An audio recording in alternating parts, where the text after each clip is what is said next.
Je vais donner la parole maintenant aux porte-parole des groupes pour 5 minutes chacun, puis après à l'ensemble des collègues députés qui souhaiteraient poser des questions à notre ministre pour 2 minutes. Alors, je vais commencer par Monsieur Aymeric Breillet pour le groupe SRC. Madame la Présidente, merci. Madame la Ministre, je voudrais vous remercier pour l'exhaustivité de vos propos et des réponses que vous avez bien voulu apporter aux questions non moins pertinentes de l'ensemble, je dis bien de l'ensemble, des rapporteurs des commissions qui ont ouvert cette commission élargie. J'estime donc que, compte tenu de l'exhaustivité de vos réponses aux questions, que l'essentiel a d'ores et déjà été dit et bien dit. Je me bornerai donc à réitérer quelques propos peut-être sous un angle différent, mais tout d'abord remarquer, comme l'ont fait un certain nombre de mes collègues auparavant, qu'il y a des budgets plus faciles à défendre et le vôtre en fait indéniablement partie. Preuve, s'il en était besoin, que les priorités budgétaires sont bien celles qui avaient été annoncées auparavant par le président de la République pendant sa campagne, bien entendu, mais surtout depuis son élection. Et donc c'est une bonne chose à relever, même si, évidemment, que dans la répartition de cette hausse des crédits budgétaires, et c'est bien normal, la vie étudiante remporte un poids plus important que d'autres, mais on sait ô combien cela a été nécessaire.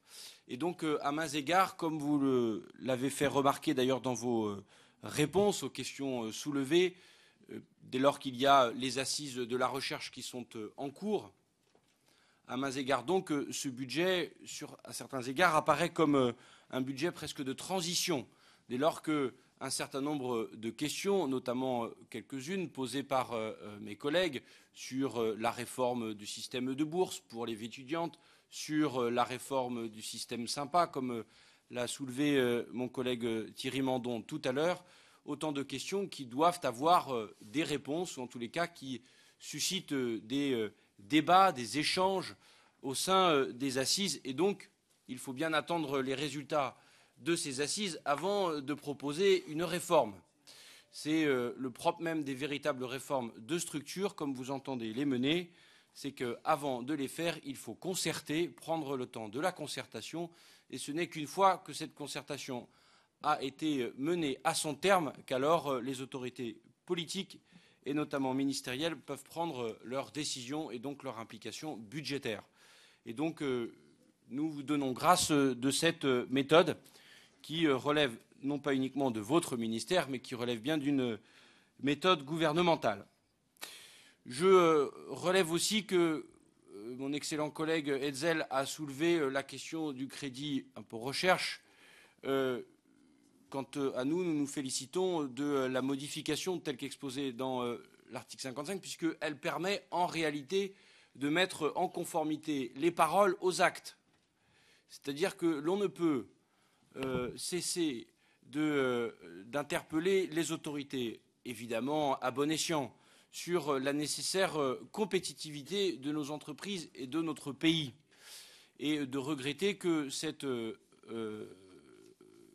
crédit impôt recherche soit élargi dans certaines conditions à des PME dont on sait que la nécessaire croissance constitue un des éléments indispensables de la compétitivité dont notre pays a besoin, et notamment de l'innovation. Il n'en reste pas moins que je me permettrai deux remarques. Une première sur le rôle de l'ANR. J'avoue ma perplexité de voir un certain nombre de mes collègues défendre les crédits de l'ANR, alors même que, et vous l'avez relevé, un certain nombre des projets scientifiques qu'elle est censée porter depuis plus de 5 ou 6 ans n'ont toujours pas trouvé le début du commencement d'une réalisation, et que, dans le même temps, ils n'ont de cesse, certains, de mettre en avant la nécessaire participation des agences de l'État à l'effort de redressement des comptes. Et donc ce qui est vrai pour les uns doit être vrai, me semble-t-il, pour les autres. Et je profite de votre propos sur l'immobilier universitaire pour vous poser une question toute simple. Puisque le CPER s'achève l'année prochaine, qu'en sera-t-il du prochain? Merci Madame la Ministre. Merci.